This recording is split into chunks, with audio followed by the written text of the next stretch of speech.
What is the latest Championship transfer activity?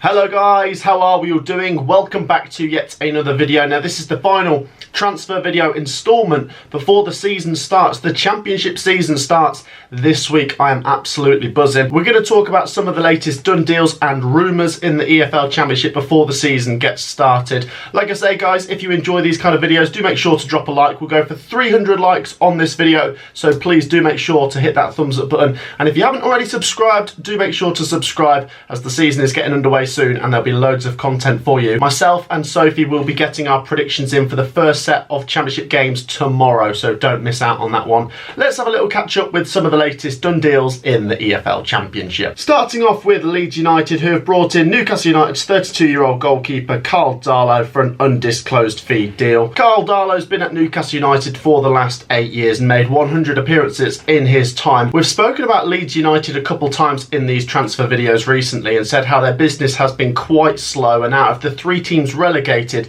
they have been the slowest to get moving. They did bring Ethan Ampadu through the door. Now Karl Darlow, the team is building up nicely, and I have already said that I fancy Leeds United to win the Championship this year. I must say I'm very surprised by the fact that they've kept some of the quality that they've kept in the likes of Bamford and Nonto at the moment. Obviously we might still see 1 or 2 more players going out the door for Leeds United here, but Karl Darlow, an interesting signing here, and it looks as if Meslier could be staying at Leeds United as well. So this is 2 really good goalkeepers for Leeds United to have in the Championship.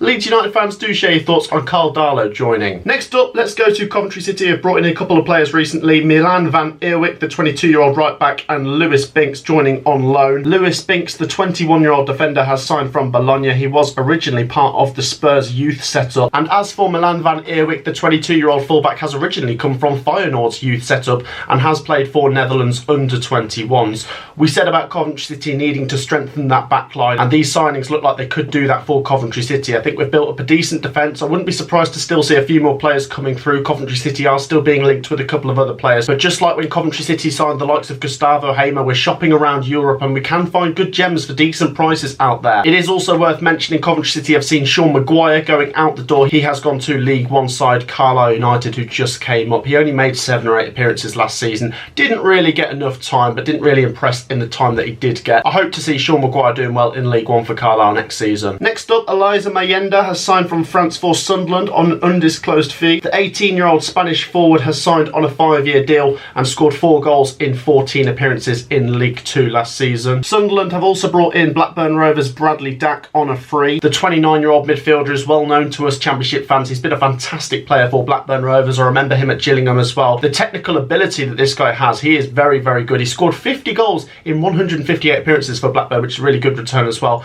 The only problem with Bradley Dack is injuries. I believe Bradley Dack has suffered with quite a few knee injuries over the last couple of seasons, which has obviously hampered him being able to play for the majority of previous seasons. But if they can get the best out of him, if he could stay fit, Sunderland might just have 2 very good signings coming through the door here. Is Tony Mowbray building up a team that can get into the Championship playoffs again? Do let me know down below, Sunderland fans. Over to Stoke City, who have brought in Wesley from Aston Villa on an undisclosed fee deal. The 26-year-old Brazilian forward scored 6 goals in 26 appearances for Aston Villa, but spent the last couple seasons out on loan, not really been able to get into that Aston Villa team, and never really had a great run of games where he got loads of goals. I do think this is a good signing for Stoke City, as I do think Wesley could get goals if he gets a good run of games in the Championship. Sticking with Stoke City, they have brought in Mark Travers from AFC Bournemouth. The 24-year-old goalkeeper has made over 60 appearances for AFC Bournemouth over the few years that he's been there. He's also made a few appearances for the Republic of Ireland. Once again, it appears that there's a strategy here with Stoke City's signings. They have been busy and they're bringing in experienced players here.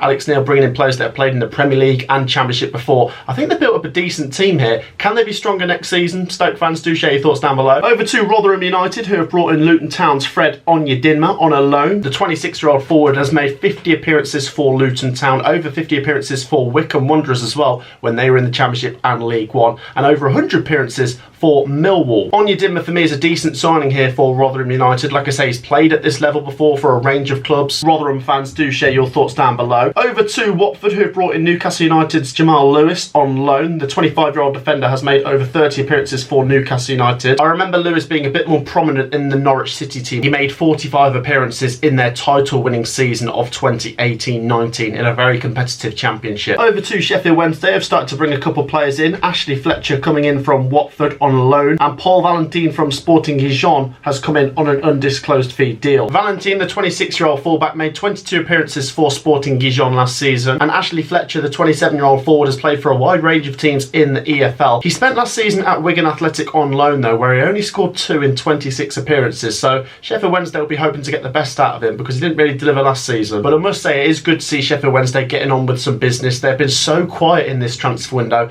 but they've started to bring in a few faces. Will they build up a team strong enough to compete in the Championship next year? Let's see. I did tip them to stay up. Sheffield Wednesday fans, share your thoughts down below. Over to Plymouth Argyle, who've brought in Lewis Warrington from Everton on a loan deal. The 20-year-old midfielder hasn't really been able to get anywhere near that Everton first team just yet, but he did spend last season on loan at League One Fleetwood, where he made 38 appearances. I've seen plenty of Fleetwood fans saying good things about him. He looks to be a decent player. Plymouth fans, do share your thoughts down below. Into the Midlands, where West Bromwich Albion have brought in Brighton's Jeremy Sarmiento. The 21-year-old winger has joined the Baggies on a loan after only making 14 appearances for Brighton and Hove Albion so far. I'm sure the Seagulls do have high hopes for this player, but he isn't really getting near that first team, especially with them being so good in the Premier League right now. Sarmiento has made 13 appearances for Ecuador as well. Staying in the Midlands, Birmingham City have brought in Lee Buchanan from Werder Bremen. The 22-year-old fullback has joined on an undisclosed fee deal. He only made 21 appearances for Werder Bremen last season, but he did make quite a few appearances for Derby County before that when they were in the Championship. Lee Buchanan's got good ability. He's a good age. This is another good signing from Birmingham City, and I must say, I'm very impressed with their transfer window so far. Maybe things are looking up for the Blues. Those are some of the latest EFL Championship transfer done deals over the last couple of days. If we've missed any or any go through in the time we're making this video, do feel free to share your thoughts on other ones down below as well. Let's have a quick little look at some of the latest EFL Championship transfer rumours. Leeds United's Wilfried Gnonto is being linked with more clubs. The 19-year-old forward was always going to get loads of attention this summer transfer window, especially after Leeds United's relegation. The one leading team in the hot pursuit of him were Everton, but there's also interest from Italy, Napoli believing to be interested as well. I'm sure Leeds United fans would love to see Gnonto stay for the new season, and I'm not ruling that out, but if they were to be able to start a bidding war between a few of these clubs, they could also get quite a big fee for him. Leeds United fans, do share your thoughts on Gnonto down below. Over to Southampton and a couple of their players being rumoured to go out the door, starting with James Ward-Prowse, who's obviously been linked with a couple of Premier League clubs. The main one is West Ham United. I must say, I'm so surprised to see James Ward-Prowse still at Southampton in the week where the Championship season is about to start. At the time of recording this video, they play Sheffield Wednesday in 4 days' time, and James Ward-Prowse is still there. I think everyone knows this guy's Premier League quality. It's West Ham United who are showing the most interest in James Ward-Prowse, but we're yet to really see anything concrete at the moment in terms of James Ward-Prowse moving out the door. He could be at Southampton this season, which would be unbelievable. Southampton fans, do share your thoughts. Is James Ward-Prowse staying? Do also share your thoughts on Che Adams, who's been linked with a couple of Premier League clubs in the likes of Crystal Palace, Fulham, Wolves and a few more. Once again, another player I'm surprised is still at Southampton this close to the start of the new season. I think Southampton's team looks very good. Some of the players they've brought in have been good, but it's the players they've held on to I've been really surprised by. Che Adams has played in the Championship before. He's done well in the Championship before, and if he does stay, I think he'll do well in the Championship once again. I do think though there are a lot of teams in the bottom half of the Premier League that are needing a striker, that are needing goals, and would be an ideal move for Che Adams. A move to Wolves, Wolverhampton Wanderers, I do think would be a sensible move, but it'll be interesting to see if anything goes through here. Southampton fans, like I say, do share your thoughts on these players. Once again, Coventry City's Gustavo Hamer is being linked with a move away from the club. As we've discussed before, there is only 1 year left on Gustavo Hamer's contract, and that does put Coventry City in a position where they need to tie him down, otherwise he could be going out the summer next year on a free. I believe there's also a possibility that he could be going back to the Netherlands this summer. Mark Robbins, the Coventry City manager, has recently come out and said it's up to the player himself. It'd be interesting to see what happens with Gustavo Hamer. As a Coventry fan, this means a lot to me. I'm desperate for him to stay. As I have said previously on these videos, give him the contract he needs. We need him at Coventry City. And finally, let's touch on Joel Piroe, the Swansea City striker. Sources are saying that he could be staying at Swansea City this summer. It looks quite likely. I know this player's been getting a lot of interest from some of the teams that have been relegated. I think Leicester City and Leeds United and maybe even Southampton as well have all been linked with him. But it appears that he could be staying at Swansea City this season, and especially with us being so close to the start of the new season. I said previously that Jerry Yates coming in made it look like Joel Piroe would probably be going out. But if he's not, and they've got Jerry Yates and Joel Piroe, I think Swansea City could do well next season. I'm starting to regret my prediction, especially if he's staying. So then guys, that wraps up today's video. Like I say, that's some of the latest done deals and rumours. We probably haven't covered everything, so do feel free to share some of your thoughts on the other done deals and rumours going around in the EFL Championship. The season starts this week. Do make sure to tune in tomorrow to see mine and Sophie's prediction for the first game week. I'll see you all in the next one. Peace out.